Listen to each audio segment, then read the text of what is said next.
নমস্কার, পপটকে আপনাদের স্বাগত। আজকে আমরা আমাদের মধ্যে পেয়ে গেছি ACP DT Bidhannagar police commissionerate Shri Saptarshi Bhattacharya sir. নমস্কার স্যার, আপনাকে আমাদের এই প্ল্যাটফর্মে স্বাগত। স্যার, আজকের যে বিষয় আমরা আলোচনা করব সেখানে আজকে সাইবার ক্রাইম হচ্ছে খুব ইম্পর্টেন্ট একটা বিষয়, যেটা আমরা প্রত্যেকটা সিটিজেন কোনো না কোনোভাবে সাইবার ক্রাইমের ভিক্টিমাইজ হচ্ছি। তো এই যে সাইবার ক্রাইম পার্ট, আজকের দিনে স্যার কনভেনশনাল ক্রাইমটা কনভার্টেড হয়ে সাইবার প্ল্যাটফর্মে চলে আসছে।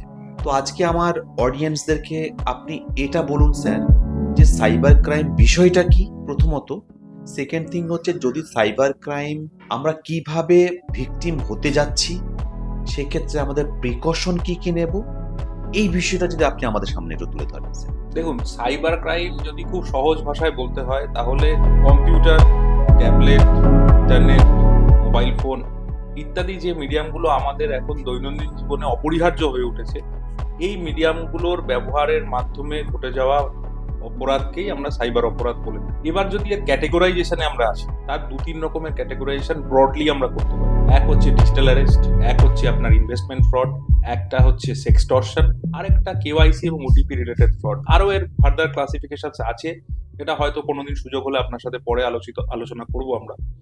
কিন্তু দেখুন, বিষয়বস্তু হচ্ছে এটা যে এখন ইন্টারনেটের ব্যবহার যে পরিমাণে বেড়েছে এবং আমরা প্রত্যেকেই সকাল থেকে রাত অবধি ইন্টারনেটের ব্যবহার করছি, এবং সেই ব্যবহারের ফলে আমাদের উপস্থিতি সোশ্যাল মিডিয়া প্ল্যাটফর্মেও রয়েছে, এবং সোশ্যাল মিডিয়া প্ল্যাটফর্মে আমরা আমাদের বিভিন্ন হাসি, আনন্দ, বেদনার মুহূর্ত শেয়ার করছি। কিন্তু আমাদের একটু সচেতনভাবে এই সোশ্যাল মিডিয়ার ব্যবহারও সচেতনভাবে করা দরকার। কারণ সোশ্যাল মিডিয়ায় আমরা হয়তো আমাদের অজান্তেই এমন কিছু শেয়ার করে ফেলছি যেখান থেকে হয়তো আমার ব্যক্তিগত কিছু বিষয় সাইবার অপরাধীদের নজরে চলে আসতে পারে। দ্বিতীয় বিষয় হলো যে ধরুন আমরা ব্যাংকিং ক্রেডেনশিয়ালস যেগুলো আমাদের আছে, ওটিপি, সিভিভি, পিন নাম্বার, এগুলো কিন্তু আমরা এটা বুঝতে হবে যে এইগুলো কোনোভাবেই যেন আমরা কোনো রকম under any compulsion, any fear কোনোভাবেই যেন শেয়ার না করি।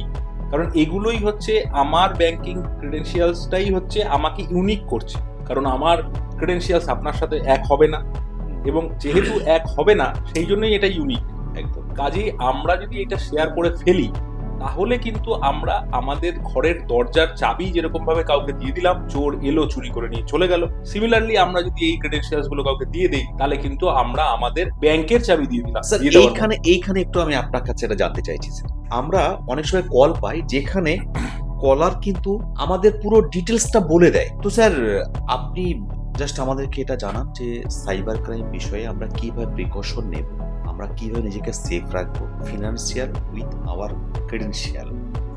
দেখুন, 2-3টে জিনিস যদি আমরা মাথায় রাখি তাহলে কিন্তু আমরা সাইবার ক্রাইম থেকে নিজেদেরকে সেফ রাখতে পারি। প্রথমত, আমরা আমাদের ব্যাংকিং ক্রেডেনশিয়ালস, যেটা ইউনিক, আগেই আপনাকে বললাম, এটা আমরা কোনোভাবেই কারোর সাথে শেয়ার করবো না। একদম স্যার, যে যাই বলুক না কেন, যেরকম ধরনের কল আসুক না কেন, আমরা এটা শেয়ার করবো না। দ্বিতীয় কথা, একটা জিনিস মাথায় রাখতে হবে, সেই যে আমরা শুনেছিলাম সিনেমাতে যে 21 দিন মে পয়সা ডাবল, এরকম কিন্তু কিছু হয় না। অক্ষয় কুমারের একদম এরকম কিন্তু কিছু হয় না। কাজেই আমার যা প্রসেস আছে সেই প্রসেসে গিয়েই কিন্তু আমার ইনভেস্টমেন্ট যদি আমি ঠিকঠাক জায়গায় করি, ইনভেস্টমেন্টের রিটার্নও আমি ঠিকঠাক ভাবেই পাবো। আচ্ছা, 21 দিন মে পয়সা ডাবল হয় না। তৃতীয়ত হলো, সোশ্যাল মিডিয়ায় আমাদের অনেকের সাথেই পরিচিত হই আমরা, কিন্তু হতে পারে সবাইকে আমরা ফিজিক্যালি চিনি না, কিন্তু তবুও আমাদের ফ্রেন্ড লিস্টে থেকে যায়। এরকম অচেনা কোনো ব্যক্তির কাছ থেকে যদি আপনারা কোনো এরকম মেসেজ পান যেখানে আপনাদের ব্যক্তিগত কিছু ডেটা শেয়ার করতে বলা হলো বা বন্ধুত্ব হলো, তার ভিত্তিতে আপনি শেয়ার করলেন, এগুলো থেকে কিন্তু নিজেকে বিরত রাখতে হবে। এই বিষয়গুলো যদি আপনারা মাথায় রাখেন, এবং তার সাথে আরেকটা বিষয় আমি মিস করে যাচ্ছিলাম, যেটা হচ্ছে যে আমাদের যে পাসওয়ার্ড সেটিংস রয়েছে বিভিন্ন অ্যাপ্লিকেশন, সেটা ব্যাংকিং অ্যাপ্লিকেশন হতে পারে, জিমেল হতে পারে, এগুলো একটা সার্টেন টাইমের পরে কিন্তু আপনারা অবশ্যই চেঞ্জ করবেন, এবং পাসওয়ার্ডগুলো সবসময় চেষ্টা করবেন কেস সেন্সিটিভ রাখতে।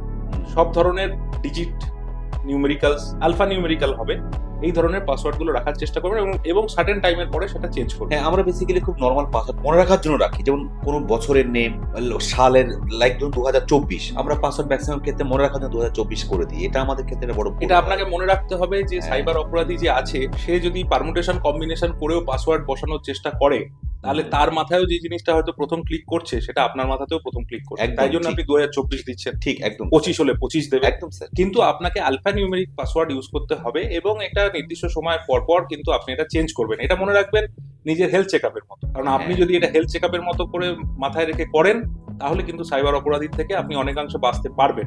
একদম। আর যদি আপনি এটা না করেন, তাহলে কিন্তু কিছু সমস্যা আপনার কাছে আসতে পারে।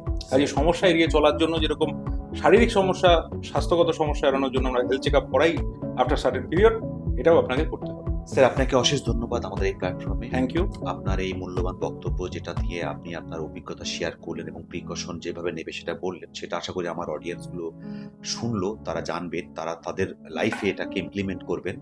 তো আজকের এই পর্ব আমরা এখানে শেষ করছি। পরবর্তী সময়ে আবার আমরা আসবো নতুন একটা সাবজেক্ট নিয়ে। আমাদের সঙ্গে থাকবেন। নমস্কার।